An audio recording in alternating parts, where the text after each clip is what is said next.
The NFL Draft is just 2 days away, and we're getting you all set here on this edition of Seahawks Today. Tyler Jones here with you as we will take a look at the Seahawks first-round draft board for not only the number 5 pick, but also the number 20 selection as well. We'll go over the top 5 players that the Seahawks are looking at that they should consider, at least, according to reports and also our analysis for those selections. We'll tell you who those players are and the chances of Seattle drafting who it will be at those positions coming up in just a matter of moments. Before we do, if you want the Seahawks to draft well, here's what I want you to do.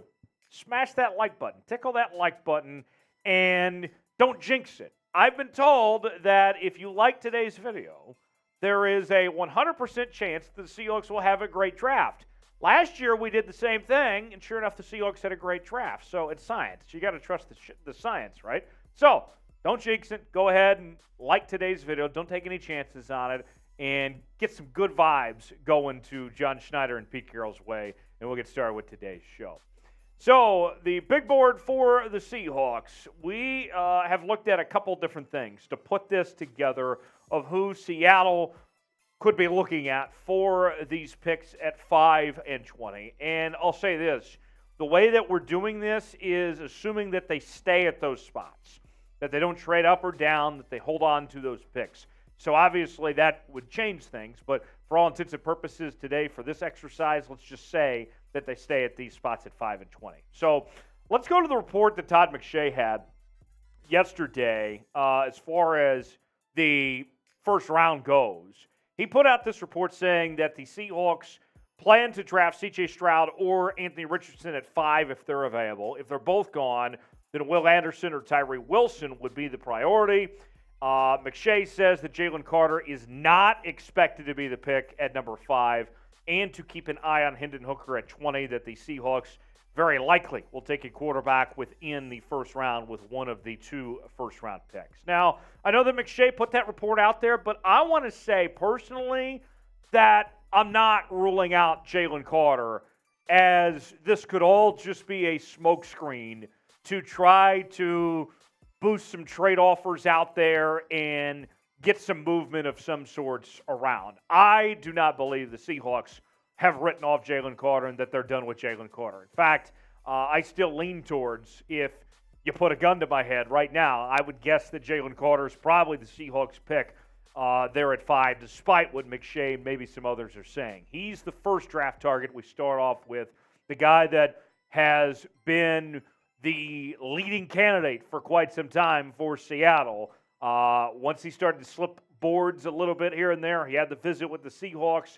We know the need that they have the defensive tackle spot. Jalen Carter makes a lot of sense. A player that was an All-American this past year. The number 1 player on Mel Kiper Jr.'s draft board. Jalen Carter is that guy and would be a huge difference maker for this Seattle Seahawks team. There obviously is the question marks when it comes to the situation down in Georgia when he was charged with a misdemeanor, and his pro day wasn't too hot either, but you can't argue with the talent level there. So Jalen Carter, still the lead guy, but there's a couple others that we'll get to here in just a second. But if you were John Schneider and Pete Carroll, what would you do at number 5? Tell me in the comment section. It's our pinned comment today. You might get an ad break. If so, take advantage of it. Get your votes in. Tell me what you think Seattle should do at number 5 with this pick.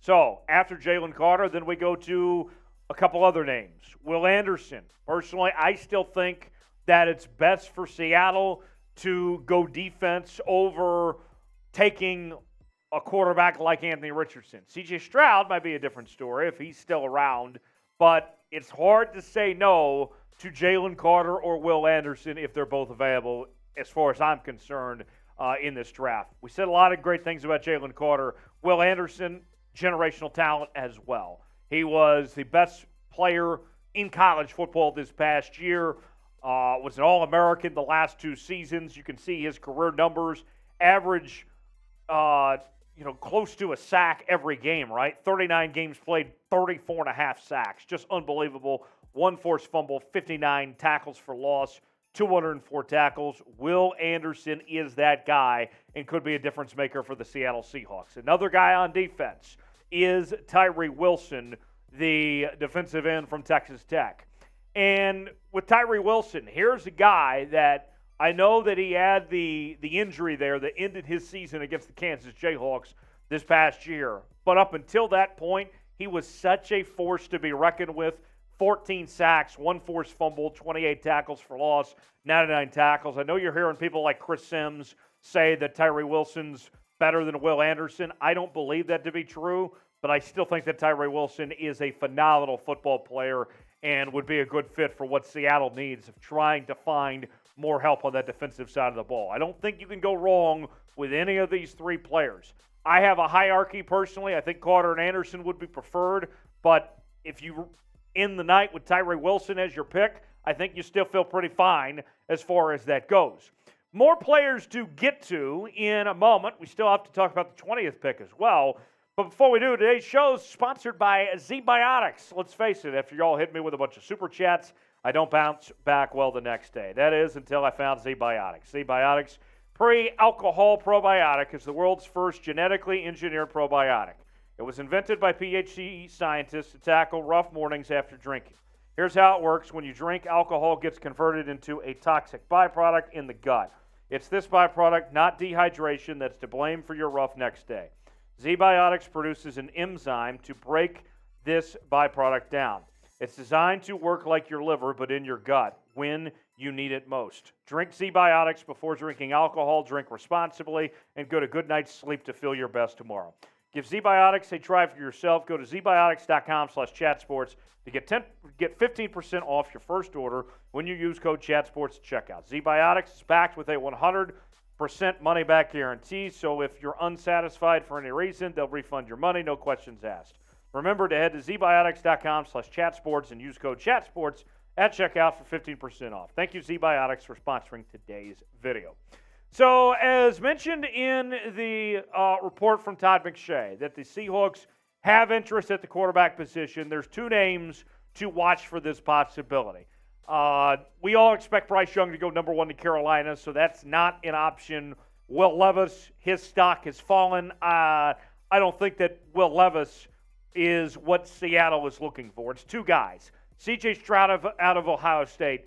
We'll talk about him first. C.J. Stroud, to me, you look at what C.J. Stroud brings to the table. This guy does it all, right? He's got the arm. He's got the accuracy. He can move around in the pocket. The statistics this past year were fantastic. He had the best statistics season of any quarterback in college football this past year. 41 touchdowns, 6 interceptions, and over 3,600 yards with a 66% completion percentage.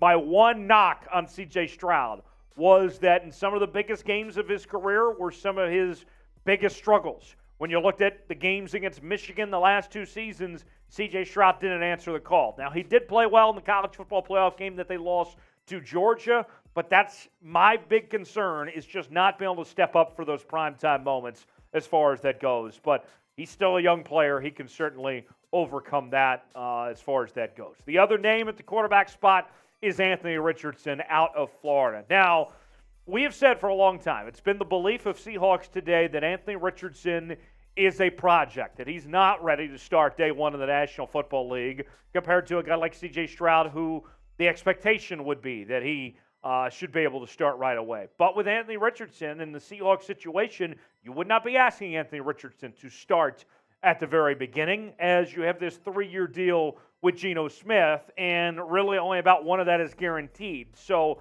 Anthony Richardson, you might be in a position where if you're Seattle and you're Pete Carroll, that you find the project of Anthony Richardson doable, of waiting on that maturation process of sorts, knowing that he's got the accuracy issues, that he's still very, very young.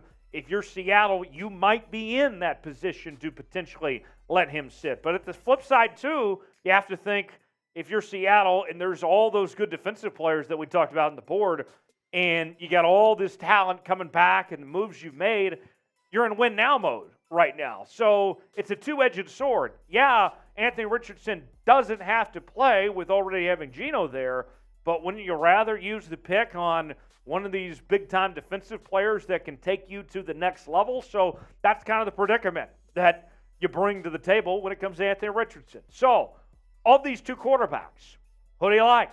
Anthony Richardson or C.J. Stroud? Type AR for Anthony Richardson. Type CJ for C.J. Stroud. Let me know in the comment section which quarterback would you rather have, C.J. Stroud or Anthony Richardson. AR for Anthony Richardson, CJ for C.J. Stroud. We are going to be live on draft night here on Seahawks Today, as we'll get going about an hour before the draft starts. Myself, Big Tex, will be with you. We will be live and react to Seattle's picks at both 5 and 20, and we're going to have a good time doing so. So make sure you subscribe to the channel and join us for our live coverage of the first round of the NFL Draft right here on Seahawks Today by Chat Sports. You will not want to miss it. Coming up on Thursday night right here on the channel. It's guaranteed to be a good time, I can promise you that. Let's move over to the 20th selection now. And as you saw from the Todd McShay reports of Seattle being interested in the quarterback position in the first round, let's say they do go defense at 5. Then you have to think about Hendon Hooker at the 20th spot, with all 4 quarterbacks probably gone at that point. Now, Hendon Hooker, you can say some of the things that we talked about with Anthony Richardson about him, of here's a guy coming off an ACL injury that we don't know what his recovery time is going to look like. He would probably not be ready to go when the season started, but Seahawks in an interesting situation with Geno Smith where you don't have to play Hendon Hooker right away. But he is 25 years old too, so that's another year of a guy that's already older sitting on the bench. Statistically speaking, he was really good the last few years. 32 touchdowns, 2 interceptions in 2022, 36 touchdowns and 3 interceptions in 2021. But there are questions about him coming from a Mickey Mouse offense that was very quarterback-friendly there. And with the injury and those things, there are some concerns with Hendon Hooker as far as that goes. But the talent level, Hendon Hooker passed the eye test as far as that goes to what he did last season. But he does have some obstacles in his way to overcome with that injury, with the age, and with running an NFL offense as opposed to the quarterback-friendly offense he ran at Tennessee. Now, let's go to the defensive side of the ball for 20. Nolan Smith, the outside linebacker from Georgia, was the star of the combine with what he was able to put together. He looked phenomenal. Now, can that translate on the field? Can he take that next step as a football player? Because you see the numbers from Nolan Smith over his career. I mean, they weren't bad, but they weren't flashy over the top either. In 8 games played this year, he had 18 tackles, 3 sacks, 7 tackles for loss. That production's going to have to come up quite a bit. If you take Nolan Smith, you are drafting for potential, hoping that that freak of the athlete that he showed at Georgia shows up more than what it did at Georgia. But Nolan Smith certainly looks like he's that guy based on the measurables and what he brings to the table there. Couple more names to get to for this 20th pick, but want to hear from you guys. Who should Seattle draft at 20? Tell me in the comments section. Give me one name, whether it's somebody we've talked about today or haven't talked about. Let me know who you think Seattle should draft with the 20th pick here in the NFL Draft. Once you get past Hooker and Smith, then we talk about Lukas Van Ness, the defensive end out of Iowa. Now, we mentioned potential with Nolan Smith. Lukas Van Ness is still very young in his own right. He only played 26 games in his career, but in that time played, he looked really good. 70 tackles, 19 tackles for loss, 13 sacks, 1 pass breakup. This is a guy that has seen his stock rise a lot over the last several weeks. There was talk at one point that he might be a day 2 pick, and maybe even later in day 2. Now, it seems like it's almost guaranteed that Lukas Van Ness is going to be a first-round pick and would certainly, like we've talked about with other guys, fill a big need for Seattle there at defensive end. 2 more names to get to. Staying at the defensive end spot, Myles Murphy. His stock, it's kind of gone all over the place. When we started talking about the draft process in January after the Seahawks season ended with the loss to the 49ers, Myles Murphy's name popped up for the pick at 5. And then his stock started to slip a little bit and down to 20. But even with that, if you get a player at 20, you're talking about a guy that would be a difference maker, that looks like he passes the eye test, and the numbers look pretty good for Myles Murphy as well. In 35 games played, 18.5 sacks, 36 tackles for loss, 6 forced fumbles, and 116 tackles. Myles Murphy is a guy that's ready to have an immediate impact and get some playing time right away in a Seattle team that needs some help when it comes to their pass rushers, and Myles Murphy would bring that. The last name on this list is Mazi Smith, the defensive tackle out of Michigan. And Mazi Smith, this is one of those that is about potential, right? Because the numbers from Mazi Smith weren't anything that jump off the paper. Only had half a sack, 1 forced fumble, 3 tackles for loss in 48 tackles. But this is a guy that is going to take on the double teams. That is going to be a stopgap type player. And so if you're Seattle at that defensive tackle spot, I think the goal here with Mazi Smith is to continue to be that type of guy that is going to take things away from other guys, that's going to open up opportunities for other guys to perform. You hope that would translate to that next level. So with that said, now that we've gone through the draft board, what is the biggest need for Seattle in this draft? Tell me in the comments section of what you think Seattle needs to address, what their biggest priority is, what you think. Let me know in the comments section below. Hit me up on social media, Twitter, Instagram, and Facebook at Tyler Jones Live. You can find me there. And don't miss the NFL Draft. Not only are we going to be live on Seahawks Today on Thursday night, but our main Chat Sports channel is going to be live for all 7 rounds of the draft with every pick. You won't want to miss it. Live on YouTube, 6 p.m. Eastern, 3 p.m. Pacific, starting on Thursday all the way through Saturday. We will see you then. Have a great day. Thanks for joining us.